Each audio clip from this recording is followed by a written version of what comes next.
Hello, Dr. Zakir Naik. My name is Harris. I'm from Phoenix, Arizona in the United States. I'm an entrepreneur and a marketing manager. Two of my friends in America have converted watching YouTube videos of you. One of them a Christian, one of them an atheist. One of my friends presented me with how to deal with an atheist DVD of yours, which I did watch. But that didn't answer my question. And I've asked this question to a lot of people with no satisfactory answers, a lot of intelligent people. Of all the scholars that I've ever watched on YouTube, in my opinion, you are the most rational, logical, easy to understand kind of scholar that I've ever come across in my life. And it is really important that this question is answered because I've never had a satisfactory answer for this question. My question is like a coin with two sides. The first side of it is this, and this is the question. I'm somewhere between an atheist and agnostic. I'm not sure where. God has created this entire universe, and the Quran speaks a lot about how it has taken so many days and mountains and this and that, and life is going to be a test and whatnot. My question is, way before God decided to create this entire universe, before he decided to put human beings, before he decided to send Prophet Muhammad or Adam and Eve, way before he even planned about doing any of this, he knew the end result of it. He knows in the end he will be disappointed by certain people and he will throw them in hellfire. He knows they will be burning. He knows they'll be tortured, and that is when they'll be repenting for what they've done. Way before he created the entire universe, he knows the outcome is gonna be bad.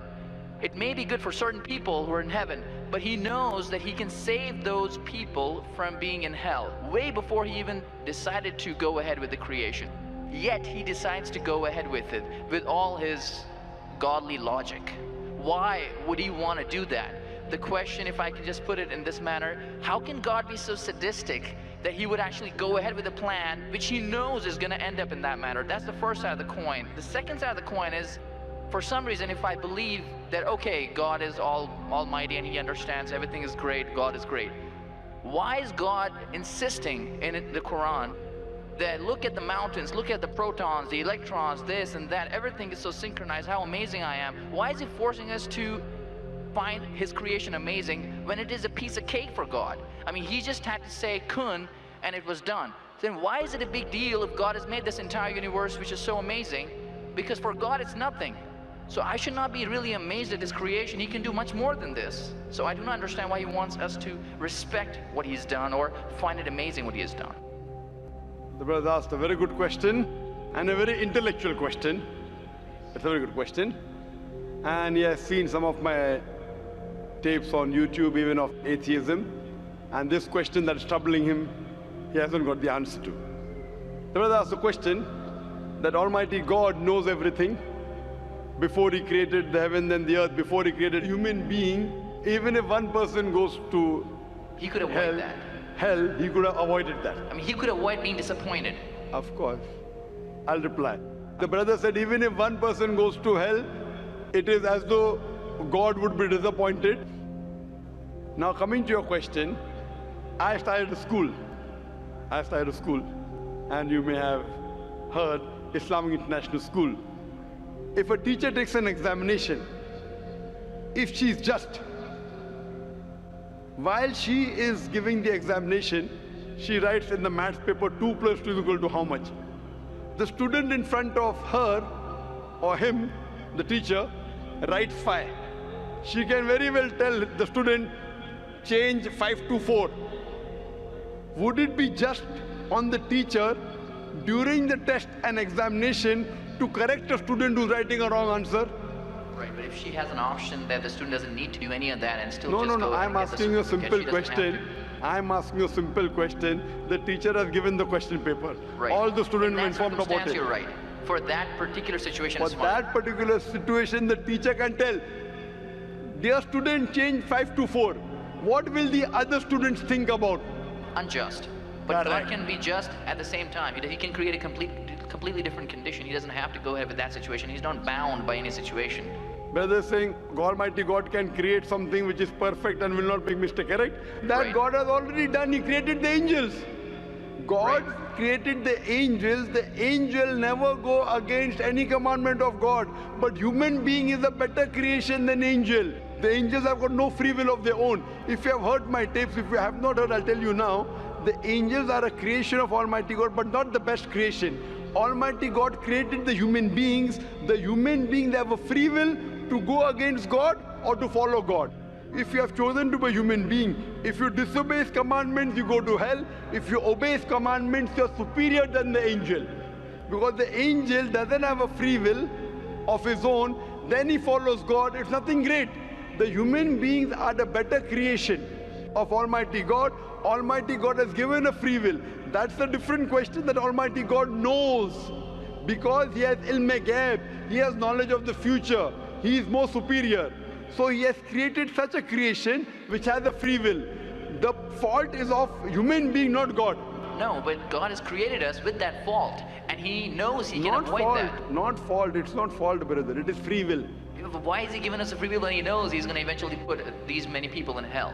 Why is He doing something? That is a different creation. Like, would you want to create something which can think on its own, or would Why you want would to? someone so compassionate can also Brother, be that's what sadistic I at the tell you. same time? What you want, God has already created an angel. I'm asking you, which is better? An angel following Almighty God or a human being following Almighty God? Which is better? For me, absolutely, if I get a second chance, I would want to be an angel. Why would I risk going to Second hell? chance, correct. That's why Almighty God says in Surah Araf, chapter number 7, verse number 172, Almighty God brought all the human beings from the loin of Adam and asked them, is there one God? All agreed. Almighty God says in Surah Hashar, chapter 59, verse number 21, if Almighty God revealed the Quran on the mountain would shudder down. Almighty God says in Surah Ahzab chapter 33 verse number 72, it is the human beings who were fools who said we want to be human beings. You and I were fools. Now you cannot backtrack. Once you said you want to appear for the test, once you read the test paper. Nobody asked me. They asked Adam and Eve. No, brother. Quran says every human being was asked. And then it is washed off. This memory is washed off. If the memory is away, the test, Almighty God says in the Quran, do you want to be a human being? If you become a human being, you can become superior to an angel or can get inferior. If you don't want to become a human being, just pass. Even for argument's Brother, sake, even in that please condition. let me complete. You ask the question. All right, go If ahead. you Sorry. interject, how will I answer? Sure, go ahead. So Almighty God asked the human beings, and the Quran says, we human beings were fools, you and I both, were fools who opted for the test. Now once you undergo a test, if you follow the commandment after free will, you be superior to an angel. If you disobey Allah, you become inferior to an angel. We wanted to pass with distinction, you and I. You told, I don't remember. Of course you will not remember. And even I don't remember. But I believe in the Quran. On the day of judgment, Almighty God says, not a single human being will object to the justice of Allah. That we'll come to know on the day of judgment. Only thing we'll say, please give us one more chance. Almighty God will say it's too late. Because if He wants to give you a new chance, even I'll have to come back in the world again. Again, everyone. So those who failed, He can't get only the failures. So the Quran says no one will ever object on the justice of Allah. They will request Allah, give us one more chance. Almighty God will say too late. Almighty God gives us chances in this world itself. You make a mistake, Allah gives you a chance to repent. You repent. Allah forgives you. Again you make a mistake. Once you die, it's only one. So as far as the first question is concerned, why did God create? Because it's a better creation. Any logical person, including you, has to agree that a person who has the free will is a better creation than a person who has no free will. Only your question you don't remember is perfectly right. When you die, when you're resurrected, that time you and I will meet. Then you will say, I remember. Even I don't remember now. But I have faith in the Quran that Quran cannot be wrong, because scientifically, if you heard my lecture, 80% of the Quran is 100% matching with science. 20% is ambiguous, neither right, neither wrong. So my logic says when 80% is 100% correct and not even 0.1% of the 20% is wrong, so my logic says even this 20% would be right. I'm a scientific person, I'm a logical person. So I believe in the statement of the Quran that we chose. If you wouldn't have chosen, you could have questioned God. Why did you make me a human being? Then God would have been at fault. But God says in the Quran, He asked, the mountains were afraid. Everything else was afraid. We human beings opted for this. But do you remember being asked? I don't remember being asked. Brother, if you heard my answer, even I don't remember. But if you remember, where is the test? Imagine if a teacher teaches you something. Teacher teaches you something. Teacher gives you the book. The teacher has to take away the book for the test. If the teacher says, okay, take the book and answer, where is the test? Okay, but what? After the examination is over, you can go home and check or not. But even before the exam began, God knows. Brother, listen to me. After the examination is over, can you go and check home or not in the textbook? Absolutely. But during the examination, can you check? No. So now the examination is going on, brother. Once it's over, you can check. If you tell teacher, I want to see the textbook, I don't remember. No. During the examination, you cannot refer to the textbook, it will be called cheating. Correct? So once the examination is over, if you don't remember, you tell God, what is this illogical? But Quran says not a single human being will object to the justice. Let the test get over. So today, I being a scientific person, I being a logical person, based on my knowledge of science, based on my logic, when I read the other scriptures and when I read the Quran, I find Quran is the only book, only religious scripture on the face of the earth which passes this test. So therefore I, being a scientific person, being a logical person, agree, okay, fine. This statement of the Quran also has to be right. I don't remember, that's the test. If I remember, where is the test? So that answers the first part of the question. First part, that saying that God was sadist. God is not sadist. For example, I start a medical college. I want the school students to go to medical. How many students who go to school enter the medical college? Just roughly, can you guess? Few, surely less than 5%. Less than maybe 1%. So why did you make a college where only 1% can enter? Fine, it is for selected few. So same way God made heaven, Jannah, Jannat-e-Firdaus. Everyone cannot go to Jannat-e-Firdaus. Why not? Sorry? Why not? Why can't everyone go to medical college? Because it's human capacity. If humans were capable of being able to put everyone in medical college, they would. That's the way we are made. The same way everyone cannot become a doctor. Only those who have the capacity. Same way everyone cannot go to Jannat-e-Firdaus, the high levels of paradise. We have to strive. God has given you capacity. If you don't follow His guidance, you cannot. If you follow His guidance, to go to Jannah is very easy. If you are intelligent, it's very easy. If you are intelligent and if you are truthful to yourself. But if you are not truthful to yourself, even a non-intelligent man can go to Jannah. Only thing, you should be truthful. God has given you different options how to follow Him. Some people think they are smart. I tell them they're extra smart. If they were smart, they would see it is crystal clear, in black and white, that this is the word of God, you have to follow it. That's the reason Francis Bacon said, little knowledge of science makes you an atheist, in-depth knowledge of science makes you a believer in God. So I wouldn't say God is sadist. I said we were fools who opted to undergo the test. Not God. God gave you an option. What do you want to be? We chose. So we are responsible, not God. God is not a sadist. We are fools. That's what the Quran says. On the day of judgment, you will come to know, inshallah, you and I both. Inshallah, if I go to Jannah, inshallah, I'll pray to God, I'll thank God.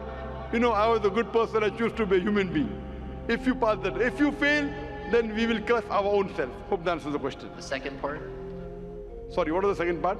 That even if I believe how almighty He is, how knowledgeable He is, why is He so bent on convincing us, look at the mountains, look at the electrons, look at the protons? Right. The second part of the question, was that why does Almighty God give references of the mountain that He's created this? For Him it is peanuts. So why is He talking? You know why is He saying? He's saying these peanut things, mountain, they would shudder. You human being who are superior, why don't you understand? Quran says in Surah Hashr chapter 59 verse number 21, had the Quran been revealed on the mountain would have fallen down to utter ruin. But to us human beings it makes no difference. He's giving these examples to show that these things which are so powerful, the mountains etc. which He has created, would have submitted their will. Why don't you human beings do? He's trying to give an example that we are fools. He's not trying to praise Himself. And whenever He asks us to praise Him, or when He says, for we say Allahu Akbar, God is the greatest, do you think it will change Allah? No. Whether you say 1,000 times Allahu Akbar or 1,000,000 times, He cannot become greater. He's already the greatest. The reason we say these things is because it is our human mentality, our human nature, that we follow the people who are famous, we follow the people who we praise. For example, your mother has a heart attack. There is an unknown person on the street who gives you the treatment. And you heard that the best heart specialist in the world is Dr. X. Now, will you follow Dr. X's advice or the person on the street who you don't know? Dr. X. Why?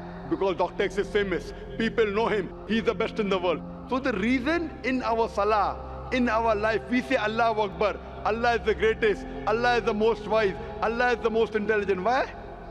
If we say that, it doesn't benefit Allah. It benefits us. That if we praise Him, we follow Him. If we follow, we go to Jannah. To Allah, it makes no difference. Therefore, Allah says, will you not then believe? Will you not then understand? That means the Quran is revealed to the people for understanding. So He's giving this example not to make Himself great. He's already the greatest. Whether you say 1,000,000 times Allah is the greatest, it will not make a difference to Allah. He's telling it to you. Allah says in the Quran, Allah does not require you, you require Him. So when we praise Him, it is human psychology that the person you praise, person you talk great about, you tend to follow his advice. By following his advice, it will benefit you, it will not benefit him. He is already the greatest. He is already the merciful. So these are rules and regulations laid down. He is our creator. He knows our mindset. You are a student of science, correct? I am also a student of science. The moment I come to know, Allah mentioned these scientific facts which we came to know today, 50 years back, it increases my faith in Allah. Allah says in Surah Fusilat chapter 41 verse 53, Sanurihim ayatina fil afaqi wa fi anfusihim hatta yatabayyana annahu al-haq. Soon we shall show them our signs in the furthest regions of the horizons and into their soul until it is clear to them that this is the truth. So Allah is giving these examples so that it benefits us. For Him, it makes no difference.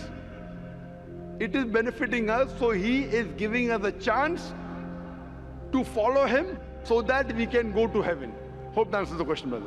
I recognize His power, and I understand He's amazing and all that He's done. But am I expected to be amazed at His achievements at creating this universe? Because for me, for Him, it's like a 1-second job. Correct. Right? So for Him, which is a 1-second job, when He tells you not to have alcohol, if you have alcohol, sure, but am I expected to be amazed at His creation? No, see, the thing is that He is not there to prove Himself better. If you believe that for Him it is peanuts, so will a person lie? No. So if He says don't have alcohol, you will not question Him. No. Don't have pork, you will not question Him. Yeah, but I'm not amazed at His creation because for Him it's nothing. Compared to us, it's amazing. For Him, it's nothing. Right. But compared to us, a person who can create the universe, when he tells me not to have alcohol, I immediately follow. Sure, I don't mind following Him, but do I have to be amazed at His creation, as is said in the Quran? See, as you asked me the question, should I be amazed at the creation? Right. I would say, if I believe human being is a better creation, then yes, I'm amazed, and then I say, Alhamdulillah, He has made me better than that.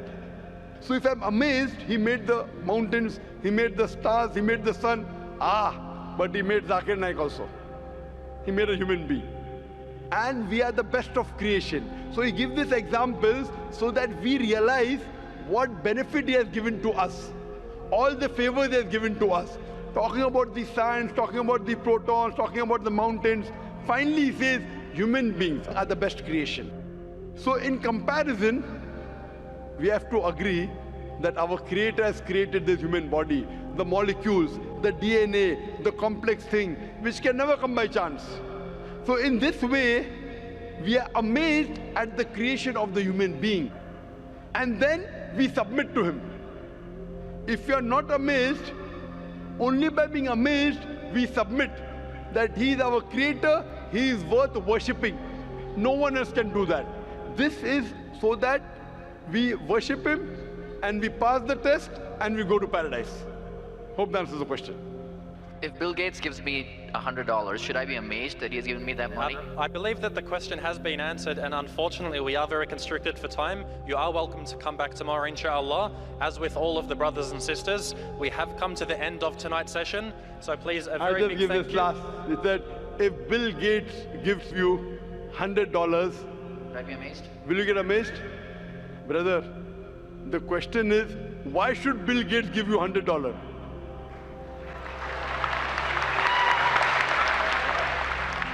If you tell me a Tom, Dick and Harry gives you $100, nothing to be amazed. Bill Gates gave me $100. It's something that he gave you. Why did he give you? Why not somebody else? Why? The question is, why did he give you is the question. Okay. If some Tom, Dick and Harry gives you, if a man on the street gave you $100, Bill Gates. Got it. You got it, no? Got it. I got that. So now you're convinced, huh? Yes, absolutely. That is the answer. So inshallah, I hope that we'll come closer to Islam. So I should not be amazed at the fact that he's given me the money. I should be amazed it's him who's giving the money. Alhamdulillah. Got it. So it was worth the time extending. Alhamdulillah. May Allah reward our dear Sheikh, Dr. Zakir Naik. A big thank you to Dr. Zakir.